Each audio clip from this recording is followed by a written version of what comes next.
Repercutindo o tarifaço, eu vou chamar o coordenador de política do Metrópolis, Gabriel Bus. Bus, muito obrigada, bem-vindo de volta aqui ao Agora Metrópolis. Então, eu queria começar falando sobre a repercussão política mesmo desse caso. A gente começou a discutir aqui com o Gadelha que a pesquisa divulgada pela Quest traz, inclusive, um ponto em relação à parcela da população que concorda com o discurso do presidente Lula em relação ao tarifaço, que a maioria apoia a versão do presidente Lula e não a versão de Flávio Bolsonaro. Como que esse elemento aí do tarifaço vai se inserir na campanha eleitoral e na política? Como que você enxerga esses próximos passos? Boa tarde, Camila. Boa tarde para quem está nos assistindo também. Então, o elemento tarifaço agora é real, né? Porque a tarifa passa a valer no dia 22 de julho e, portanto, o tarifaço de Trump se cumpre mais uma vez. E, nesse contexto, agora, os dois pré-candidatos favoritos aí na disputa presidencial vão usar isso como guerra política de narrativas, né? Enquanto o governo Lula se diz vítima de uma interferência dos Estados Unidos na eleição do Brasil, o Flávio Bolsonaro, que é o candidato aí com maior potencial de votos da oposição, diz que o tarifaço vem por culpa de Donald Trump. E uma diferença entre os dois é que Lula faz a associação com Flávio Bolsonaro, diz que a família Bolsonaro tem responsabilidades em relação ao tarifaço, mas faz críticas severas aos Estados Unidos, né? Diz que os Estados Unidos ali está sendo desproporcional, acusa os Estados Unidos de diferentes coisas. Já Flávio Bolsonaro mira todo o ataque em Lula. Ele fala ali que Lula é, de fato, a pessoa responsável, que ele é o Biden brasileiro e que ele tem ali a responsabilidade sobre a forma com que os Estados Unidos vem tratando o Brasil. Mas não faz críticas em nenhum momento aos Estados Unidos, diferente até das posturas de outros pré-candidatos. Romeu Zema, por exemplo, hoje de manhã se manifestou e criticou o governo brasileiro, disse que o governo brasileiro não se esforçou bastante para evitar as tarifas, mas disse que era um absurdo, né? Em outras palavras, disse que era um absurdo o que os Estados Unidos estavam fazendo porque eles se apossavam de narrativas e de justificativas que não condiziam com a realidade. Portanto, o que a gente vai ver daqui para frente, Camila, é uma guerra de narrativas, mas com algumas diferenças. A gente está vendo que Lula tenta usar isso para se dizer vítima de uma conspiração, entre aspas, dos Estados Unidos para tentar intervir na eleição brasileira. E, no caso de Flávio Bolsonaro, uma crítica contundente a Lula, um reforço grande de crítica mesmo ao petismo, mas evitar a todo custo qualquer crítica a Donald Trump, a Marco Rubio e também ao governo dos Estados Unidos como um todo. Pois é, porque como você falou, os outros presidenciáveis se manifestaram também, o Zema, Caiado, e eles chegaram, pelo menos o Zema chegou a criticar a aplicação dessas medidas, né? O Flávio se concentra mais em criticar apenas o governo brasileiro e culpar o governo brasileiro pela aplicação dessas medidas, né? Inclusive, Bus, tem outro ponto interessante em relação ao posicionamento do presidente Lula, porque não veio dele diretamente esse posicionamento, mas a gente vê pessoas ao redor dele, como o Lindbergh Farias, os próprios secretários ali do PT, falando do tariflávio, né? Então, eles direcionam diretamente para o Flávio a responsabilidade sobre essas tarifas, falam que ele foi responsável ali por articular, junto com Eduardo Bolsonaro, a aplicação dessas sanções contra o Brasil, então também vão jogar no colo de Flávio Bolsonaro a responsabilidade por esse resultado que a gente acompanhou ontem sendo anunciado, né? Exatamente. A tática petista agora, nesse momento, é justamente fazer isso. Colar Flávio Bolsonaro no tarifaço, assim como Flávio tenta colar Lula no tarifaço. A grande questão é que, acima dessa disputa eleitoral aqui no Brasil, o Trump está preocupado, na verdade, em vender um discurso para os americanos, para o eleitor dele, de nacionalismo e de protecionismo nacional, né? Ele diz que está fazendo isso pelo bem da nação americana. E, de fato, Camila, quando a gente olha todos os números, Trump não está só aplicando tarifas contra o Brasil, é uma política que ele adotou desde o início do mandato dele, o ano passado, quando ele voltou para a Casa Branca, e ele adota isso com diferentes governos. Aqui sim existe ali uma tensão por conta da proximidade ali de Eduardo Bolsonaro com alguns setores do governo de Trump. É importante a gente ressaltar isso, né? Porque às vezes a gente fala que a família Bolsonaro, o governo Trump, mas a família não tem proximidade com o presidente dos Estados Unidos. E sim, principalmente ali a ligação maior, mais forte, se é uma ligação tão forte assim, é com Marco Rubio, que é o secretário de Estado, Departamento de Estado, inclusive um dos cotados aí para concorrer à presidência em 2028, quando os Estados Unidos vão escolher um novo presidente. Trump não vai poder tentar a reeleição, porque lá, né, os presidentes só podem cumprir 2 mandatos. Portanto, Camila, para a gente resumir, é um cenário de guerra agora eleitoral aqui no Brasil, para tentar colar o tarifaço no opositor, né? Seja Flávio com Lula, seja Lula com Flávio. E aí os outros candidatos ali da terceira via, se a gente pode chamar assim, Ronaldo Caiado, Romeu Zema, Renan Santos e demais, estão tentando fazer uma crítica ou aos dois ou a um lado, mas tentando também fazer a crítica aos Estados Unidos, porque estão olhando as pesquisas, né, Camila? Como você bem mencionou, pesquisas apontando aí para uma piora na avaliação sobre Flávio, a população apontando Flávio como principal motivador desse tarifaço, o que significa que se o candidato não critica a postura dos Estados Unidos, talvez ele não vá se beneficiar de alguma forma, porque para além da política, existe uma sanção contra o Brasil, contra empresas brasileiras. Isso é muito sério, isso precisa ser, de fato, discutido de forma mais técnica do que política, e infelizmente o que a gente está vendo é um discurso bastante aguerrido de quase toda, né, se não toda a classe política, com exceção de alguns ali políticos que a gente acompanha. Pois é, Bus. Inclusive, em relação a isso que você falou, essa ressalva que você fez de que Eduardo Bolsonaro não tem essa proximidade com o governo Trump como um todo, existe uma percepção dentro do Itamaraty, de alguns auxiliares do presidente Lula, de que existem alguns setores ali dentro da Casa Branca, inclusive do próprio Departamento de Estado, porque existiria esse setor mais próximo a Marco Rubio.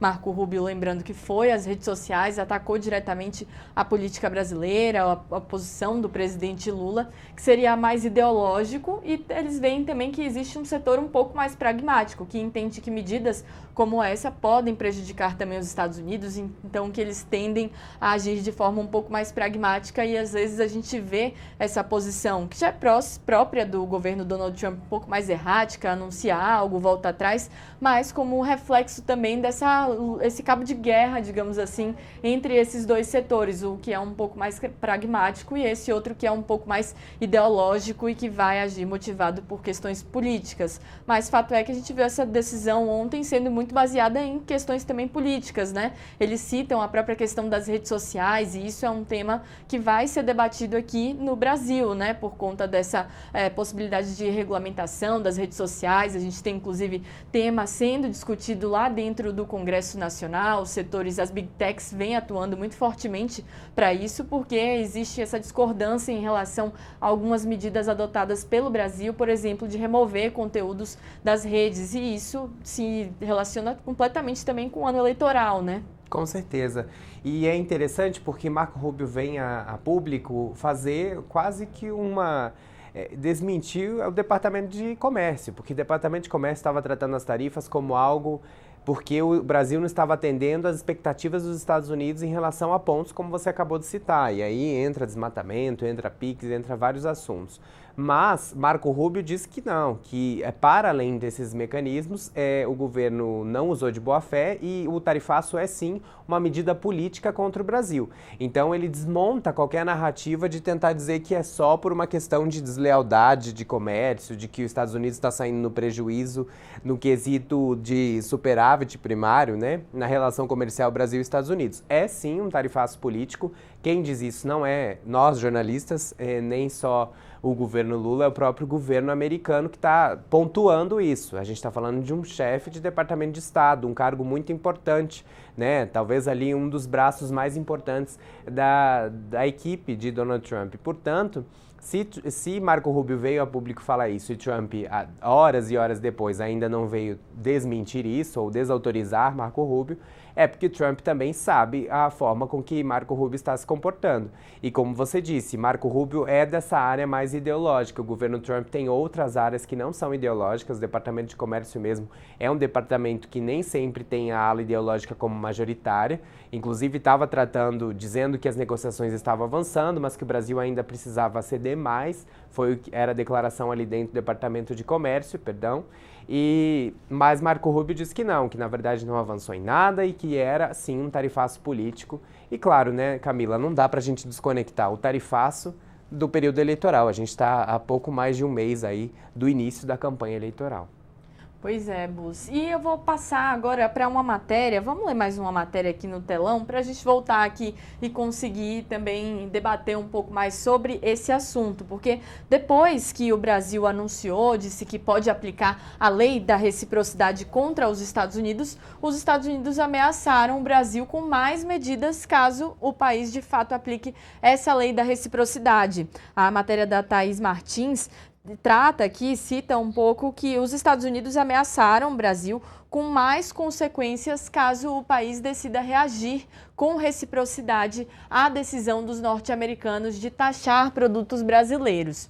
No documento que especifica a sobretaxa de 25%, que foi publicado na madrugada desta quinta-feira, o país pode considerar que o atual nível de tarifação não é suficiente.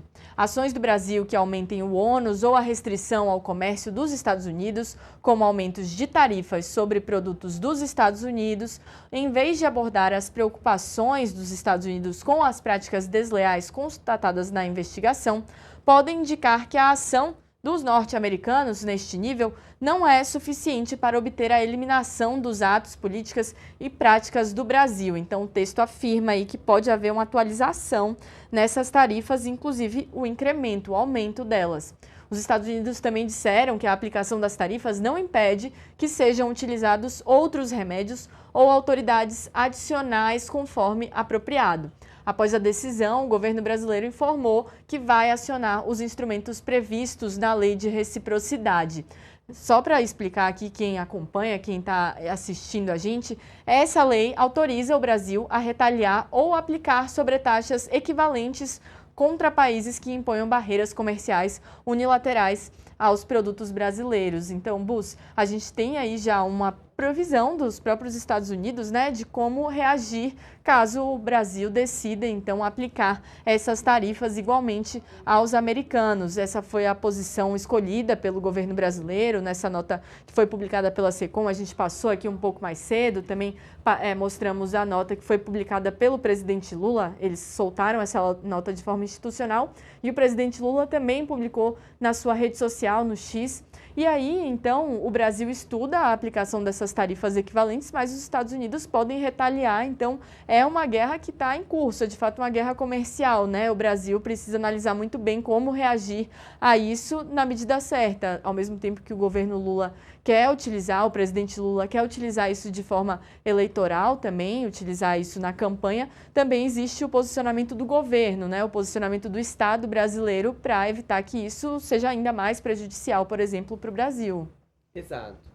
É importante pontuar isso porque enquanto Lula discutia, enfim, fazia discursos às vezes aguerridos contra o governo dos Estados Unidos, havia também uma expectativa ali dos negociadores técnicos. Portanto, eles estavam ali trabalhando enquanto havia um discurso político. Portanto, o que a gente viu nessas últimas semanas era uma intensificação ali do corpo técnico do Itamaraty trabalhando para essas reuniões acontecerem e fazer algum tipo de negociação. Agora, o ponto que a gente precisa chamar a atenção é que os Estados Unidos, a gente ouviu aqui especialistas ao longo do dia, quase que faz uma tentativa de fazer com que o Brasil fique submisso às vontades dos norte-americanos, porque é aquilo, né, Camila? Eu aplico uma tarifa contra você, se você aplica contra mim, eu te ameaço de novo, até que chegue num momento que é uma ameaça, outra ameaça, uma ameaça, uma ameaça, que vai sendo retaliado por questões meramente de você não está fazendo o que eu quero, então vou te retaliar de alguma forma.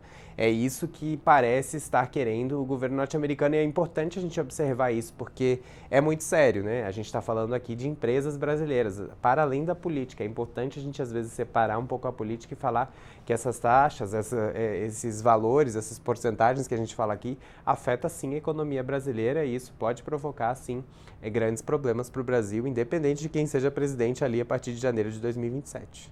Pois é, e tem um outro ponto, Bus, que eu queria tratar com você, que é a questão do Congresso Nacional. Só lembrando, porque a gente ultimamente tem falado muito pouco de Congresso, né? Já às vésperas de iniciar esse recesso parlamentar, muitas vezes a gente vê parlamentares inseridos também nesse debate. A gente viu, por exemplo, agora parlamentares se manifestando de maneira individual ali nas suas redes sociais, mas a gente via muitas vezes, por exemplo, a Comissão de Relações Exteriores, tanto da Câmara quanto do Senado, tentando se posicionar em relação a isso, mas agora com o cenário eleitoral, os parlamentares parecem que estão um pouco mais focados nas suas campanhas e tratando um pouco menos dessas questões, inclusive por uma questão prática, né? Os trabalhos já estão quase próximos do fim com o início do recesso, né?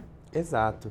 Eles estão tão focados, Camila, no recesso parlamentar que eles, inclusive, anteciparam o recesso, né? Era para começar na próxima semana e começou ontem, né? Ontem foi o último dia das sessões da Câmara e do Senado, numa despedida ali dos trabalhos legislativos do primeiro semestre e agora parlamentares estão ultra focados, se a gente pode dizer assim, em seus redutos, em disputar ali voto, em fechar palanques. A gente está entrando na segunda-feira no começo das convenções partidárias e muitas convenções estaduais já começam ali no início da próxima semana, na segunda mesmo. Então, tem muito parlamentar ainda querendo fechar palanque, fechar estratégia e, claro, com essa tentativa de fechar tudo, o Congresso parou seus trabalhos. Agora só volta em agosto e Davi Alcolumbre, Camila já antecipou, serão só 2 semanas entre agosto e outubro de sessão. Ou seja, 2 semanas de esforço concentrado, que eles chamam que é de segunda a sexta com sessões. Ou seja, só vão ter 2 semanas em 2 meses de trabalho, porque é isso. Agosto começa a campanha eleitoral e até outubro não vai ter nada muito significativo dentro do Congresso avançando. Pois é, e até, inclusive com esse esforço concentrado, a gente ainda fica em dúvida se de fato as pautas que são consideradas prioridades vão ser tocadas, né? Vão ser, de fato, votadas nesse período, porque a gente sabe que precisam de muito esforço ali, muita negociação, inclusive para poder serem aprovadas e mesmo assim é um pouco difícil, né? Muitos parlamentares realmente focados nos seus estados, muitos, inclusive lá nos estados, né?